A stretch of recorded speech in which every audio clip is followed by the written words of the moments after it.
करू का सुरुवात? एक 100% लक्ष द्यायचं आणि असं समजायचं की आत्ताच शिकवायला सुरुवात केली ग्रामर सूल आणि आपल्याला पूर्ण 100% पुढे लक्ष द्यायचंय आणि हे एक्झाम्पल शेवटचं एक्झाम्पल सर घेणार आहेत असं समजून तुम्हाला लक्ष द्यायचंय. लक्षात आलं का? समजलंय का मी काय बोलतोय? चला स्टार्ट करतो. ग्राफिकल मेथड झाली. ग्राफिकल मेथड आपली. एलिमिनेशन मेथडच्या नंतर ग्राफिकल मेथड आणि त्याच्यानंतर आपण काय बघायलो? ग्रामर सूल. म्हणजे आपण कोणतंही इक्वेशन तिन्ही मेथडनं सॉल्व्ह केलं तरी तुम्हाला मिळणारं सोल्युशन सेम मिळतं. बरोबर? ग्राफिकल मेथडचे काही लिमिटेशन आहेत. जर मोठं एक्झाम्पल असेल म्हणजे व्हॅल्यूज मोठे असतील, कोएफिशियंट मोठे असतील तर आपल्याला ग्राफवरती त्याचं सोल्युशन मिळणं थोडंसं कठीण जातं. त्याच्यासाठी स्केल मोठा घ्यावा लागतो. मी ह्याच्या अगोदर सांगितलंय. बरोबर ना? आणखी दुसरा ड्रॉबॅक काय ग्राफिकल मेथडमध्ये? ज्यावेळेस आपण आलेली व्हॅल्यू फ्रॅक्शन मध्ये असेल म्हणजे एक्स कॉर्डिनेट आणि वाय कॉर्डिनेट फ्रॅक्शन मध्ये असेल आणि तो सहजासहजी मिळणार नाही आपल्याला लवकरात लवकर तर अॅक्युरेसी मिळण्याचे चान्सेस कमी असतात. बरोबर ना? आणि तिसरा ड्रॉबॅक काय सांगितलं होता मी तुम्हाला? जर दोन लाईन एकमेकांना इंटरसेक्ट झाले त्याच्यातला अँगल इतका छोटा असेल, मिळणारा अँगल जर छोटा असेल तरी पण आपण अॅक्युरेसी फाइंड आउट करायला थोडासा त्याचा त्रास होतो. बरोबर? म्हणजे अॅक्युरेसी मिळत नाही, सोल्युशनची अॅक्युरेसी. ठीक आहे. आणि तो ड्रॉबॅक फुलफिल होतो ग्रामर सूलने. आणि एखादं इक्वेशन ग्रामर सूलने सॉल्व्ह करत असताना आपल्याला काही स्टेप्स लक्षात घ्यायला लागतात. फॉर्म्युला कसा डिराईव्ह करायचा आपण काल बघितलंय. बरोबर ना? ओके. एक इक्वेशन दिलंय तुमच्या समोर मी, y is equal to x minus 5 semicolon. दुसरं काय बाळानो? x plus y minus 3 is equal to 0. Step number first एक लक्षात घ्या की दिलेले इक्वेशन हे स्टँडर्ड फॉर्म मध्ये मांडणं गरजेचं आहे. ऍक्च्युली स्टँडर्ड फॉर्म आपण कुठला मांडतो रे बाळानो? ax plus by is equal to c. म्हणजे जर दिलेले इक्वेशन्स हे स्टँडर्ड फॉर्म मध्ये नसतील म्हणजेच ax plus by is equal to c या फॉर्म मध्ये नसतील तर तुम्हाला मांडून घ्यावे लागते. बरोबर ना? इथे दोन्ही इक्वेशन्स आहेत. हे दोन्ही इक्वेशन त्या फॉर्म मध्ये नाहीत. बरोबर ना? मग मी काय करणार आहे की सुरुवातीला दिलेलं equation y is equal to x minus 5 हे ax plus by is equal to c या फॉर्म मध्ये मांडणार आहे. म्हणजे सुरुवातीला x हे व्हेरिएबल असणं गरजेचं आहे. मला तुम्ही सांगा इथं काय आहे? Equal to. मी एकदम लहान मुलांना जी की पहिल्या लेक्चरला ऍब्सेंट होते स्टँडर्ड फॉर्म मध्ये मांडायचं कसं हे ज्यांना माहित नाही त्यांना पण कळावं अशा हिशोबाने सांगतो. हळू जा हळू. हा लक्ष द्या. इक्वल टूच्या खाली इक्वल टू आहे. बरोबर ना? एक्स ला एक्स ऍज इट इज ठेवलं चालतंय. मायनस 5 इकडे पाठवणार, प्लस होणार, प्लस वाय पलीकडे पाठवणार, मायनस वाय होणार. म्हणजे मिळणारं इक्वेशन आहे x minus y is equal to 5. हे इक्वेशन नंबर काय झालं? फर्स्ट. लक्षात आलं? ax plus by is equal to c या फॉर्म मध्ये आपण मांडून घेतलं. आता नेक्स्ट इक्वेशन काय आहे? अँड नेक्स्ट इक्वेशन सांगा fast. x plus y minus 3 is equal to 0.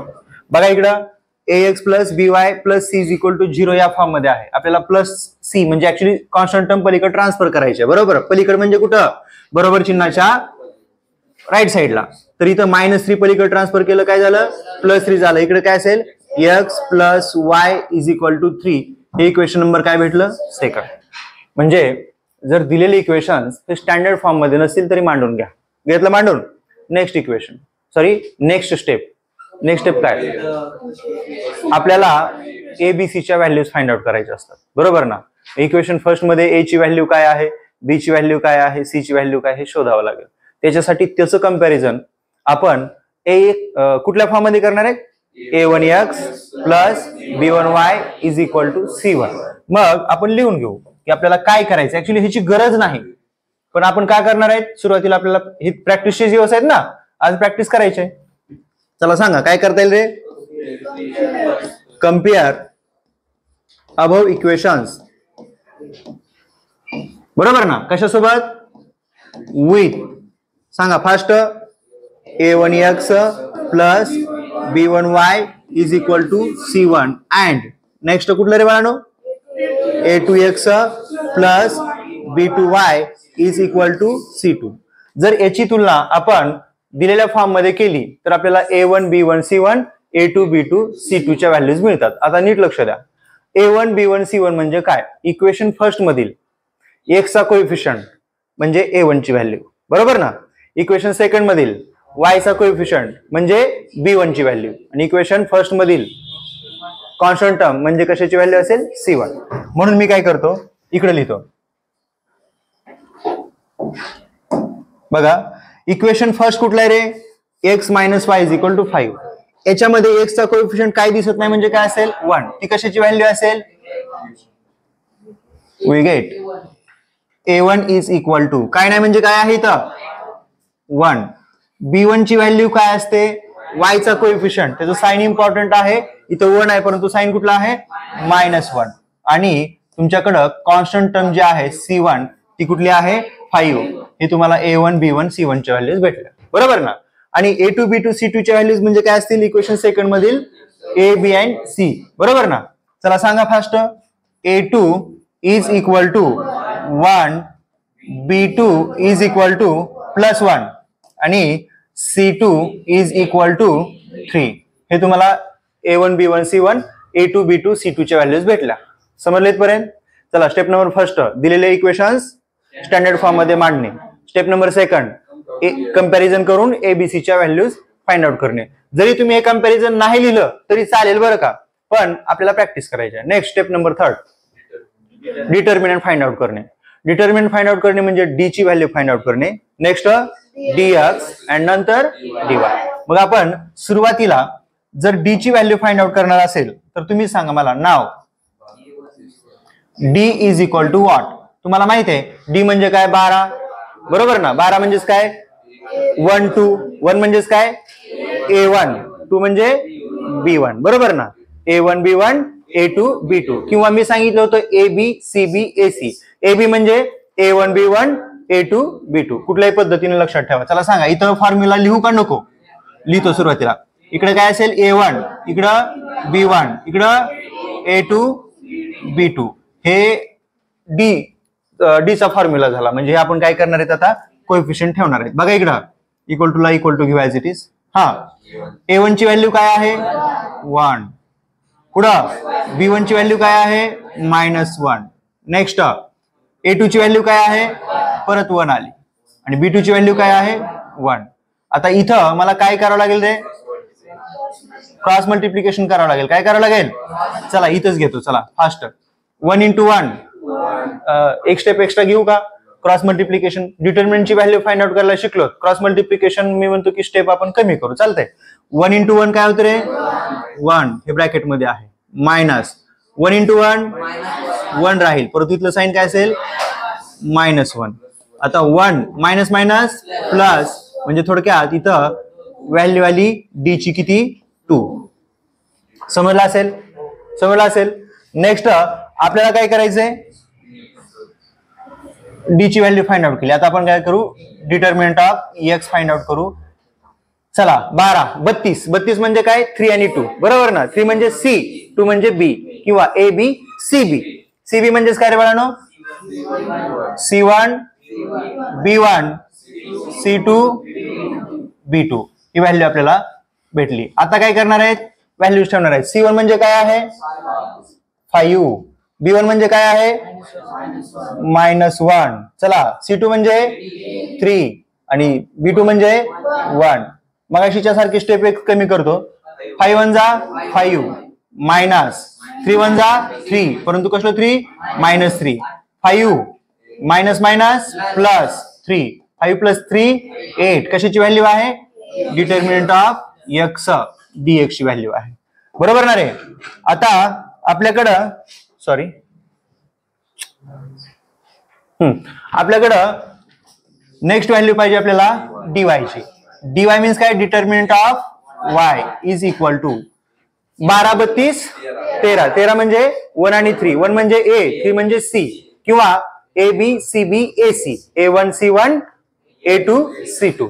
चला रिपीट सांगा, A1 C1 A2 C2 ह्या व्हॅल्यूज आपल्याला मिळाल्या. आता आपण काय करणार आहेत सांगा फास्ट, व्हॅल्यूज टाका. A1 ची व्हॅल्यू काय 1, C1 ची व्हॅल्यू काय आहे 5, A2 ची व्हॅल्यू परत 1, C2 ची व्हॅल्यू 3. आता काय करणार आहेत सांगा फास्ट, क्रॉस मल्टिप्लिकेशन. 3 1 जा 3 मायनस 5 वन जा 5, येणारी व्हॅल्यू काय रे -2. कशाची व्हॅल्यू आहे dy ची व्हॅल्यू -2 आली. आता काय करायचं by Cramer's rule. By Cramer's rule. Cramer's rule काय सांगतो रे सांगा फास्ट. हा x is equal to dx upon d. dx काय रे बाळांनो 8. dx काय आहे 8 आणि d ची व्हॅल्यू काय आहे 2. 2 1 जा 2, 2 4 जा 8. x ची व्हॅल्यू काय भेटली 4 and y is equal to dy upon d. Repeat सांगा dy ची व्हॅल्यू काय आहे -2 अपॉन d ची व्हॅल्यू काय आहे 2. 2 टू गेट कॅन्सल हित आलं -1 म्हणजे solution x, y is equal to 4, -1 असं लिहिलं तरी चालेल. लक्षात आलं. एकदम सुटसुटीत आहे. तुम्ही सोडवलंय चेक करा कुणाचं बरोबर आहे कुणाचं चूक आहे. ज्यांचं काही करेक्शन असेल ते करून घ्या फास्ट.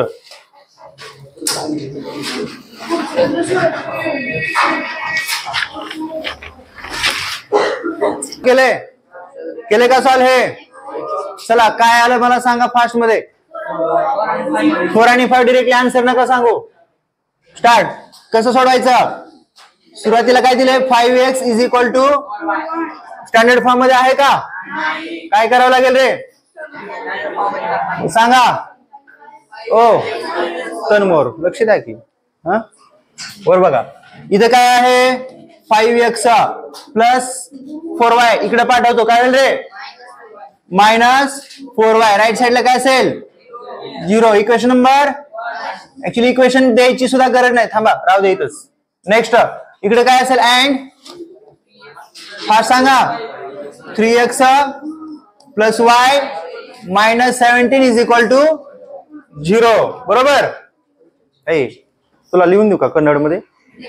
एक तर मला येत नाही. होय कन्नड येते का मला. चला वर बघा इकडे 3x plus y is equal to -17 पलीकडे जाईल काय होईल रे +17. बरं ठीक आहे. लक्ष द्या इकडे कंपॅरिझन करत डिरेक्टली लिहितो वी गेट. हा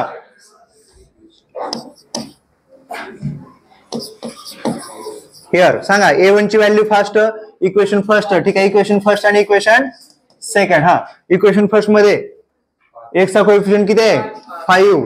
b1 ची व्हॅल्यू सांगा फास्ट. y चा कोएफिशियंट -4 बरोबर ना. आणि c1 ची व्हॅल्यू काय आहे 0. नेक्स्ट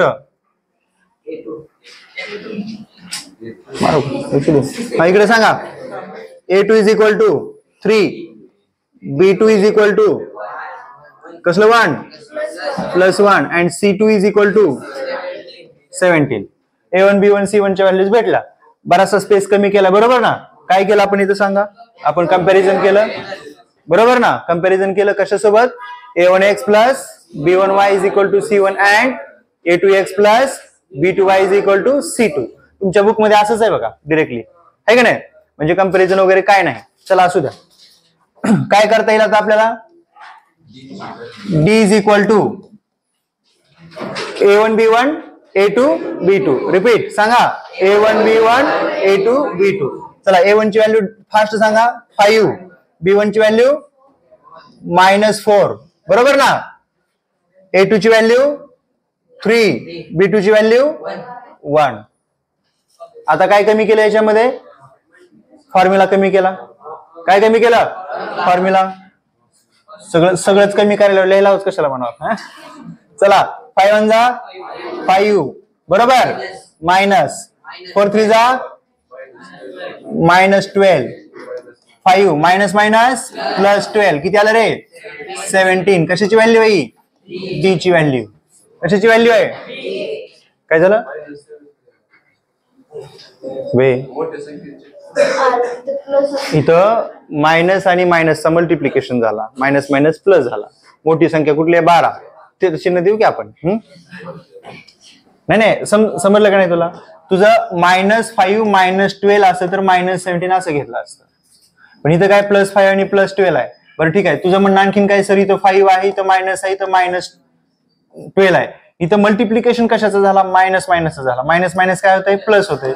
याची ऍडिशन हीच येईल ना, ठीक आहे. ओके, dx काय असेल रे फास्ट सांगा. dx is equal to ABCB, C1 B1 C2 B2. चला C1 ची व्हॅल्यू काय आहे 0, बरोबर ना. B1 ची व्हॅल्यू काय आहे -4, C2 ची व्हॅल्यू काय आहे 17 आणि परत B2 ची व्हॅल्यू काय आहे 1. काय केलं रे ABCB, C1 B1 C2 B2. Okay, next fast सांगा. 0 into 1 मायनस इकडे घ्या 4 into 17 सांगा काय ते -68. आता इथं काय होईल 0 ला 0 मायनस मायनस प्लस 68 म्हणजे नक्कीच इथं 68 ऍडिशनली कशाची व्हॅल्यू आली, कशाची dx ची. कळालं का? अरे बाळानो, साइन पण खूप महत्वाचे असतात हा. त्यांची लढाई होते. मायनस मायनस प्लस होतं आहे की नाही, प्लस प्लस प्लस राहतं, प्लस मायनस. आणि इथं काय आहे determinant of y ABCB AC, A1 C1 A2 C2. चला सांगा A1 5 C1 0 A2 C2 17. बरोबर ना.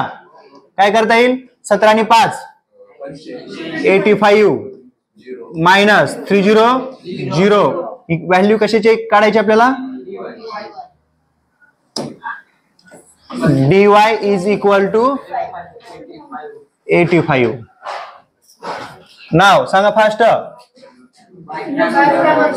बाय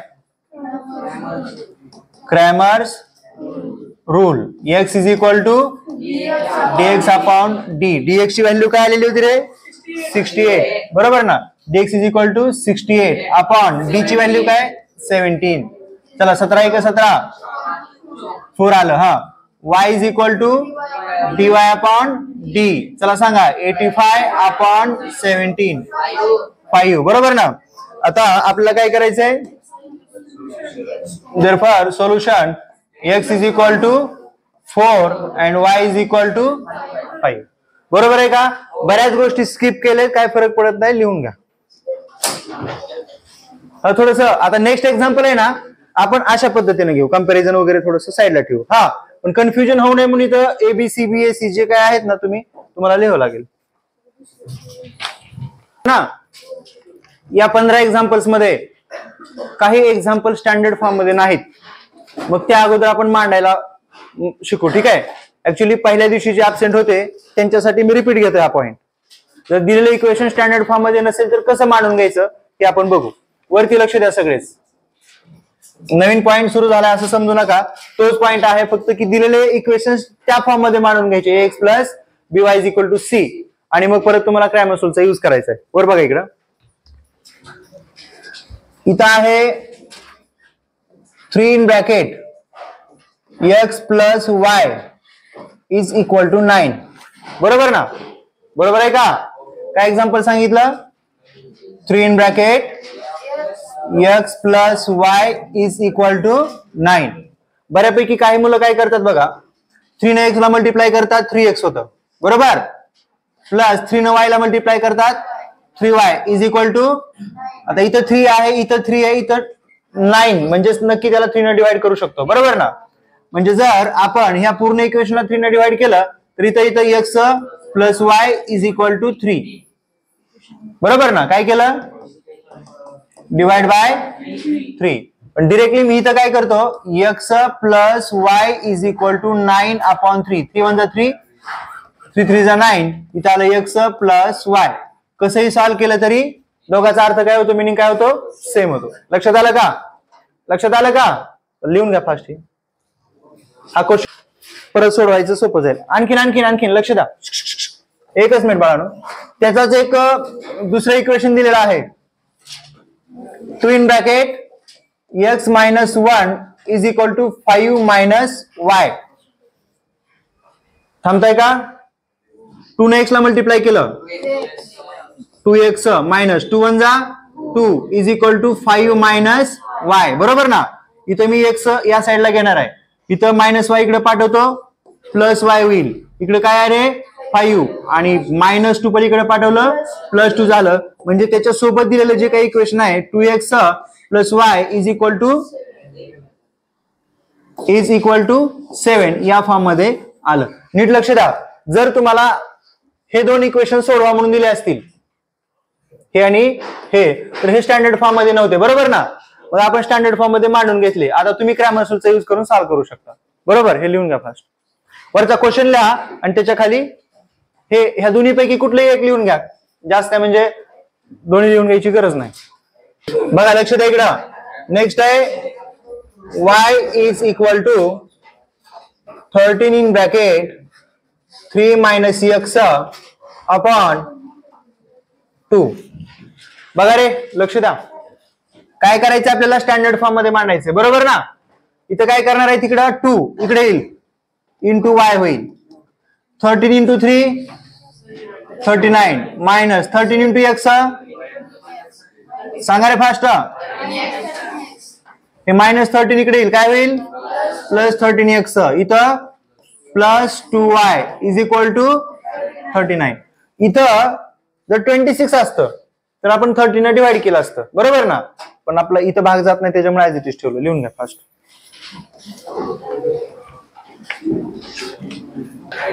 हे तुम्ही क्लासवर करा, सोडवा. हे क्लासवर सोडवलं. चला कसं आलं रे, इकडे येईल 2y, इकडं 5x मायनस 10, बरोबर ना. मायनस 10 इकडे पाठवतो, प्लस होईल. 5x ला 5x as it is, plus 2y पलीकडे पाठवतो, मायनस होईल, बरोबर ना. परंतु आपल्याला व्हेरिएबल्स इकडे घ्यायचे. 5x minus 2y is equal to 10.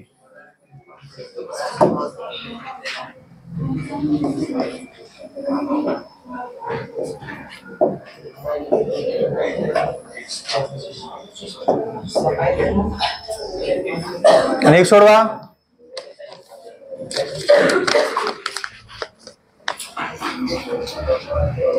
To x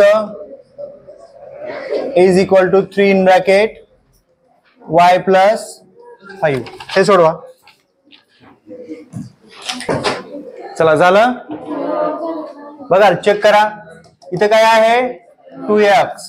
3 न पूर्ण ब्रॅकेटला मल्टिप्लाय करा. 3 इंटू y 3y प्लस 3 5 जा 15. आपल्याला y ह्या साईडला घ्यायचं. इथे येईल 2x ला 2x as it is, plus इकडे आलं, काय होईल, इकडं तुमच्याकडे असणारे 15 एक्झाम्पल्स, बरोबर ना. हे क्रॅमर्स रूल न सोडवायचे. चालतंय.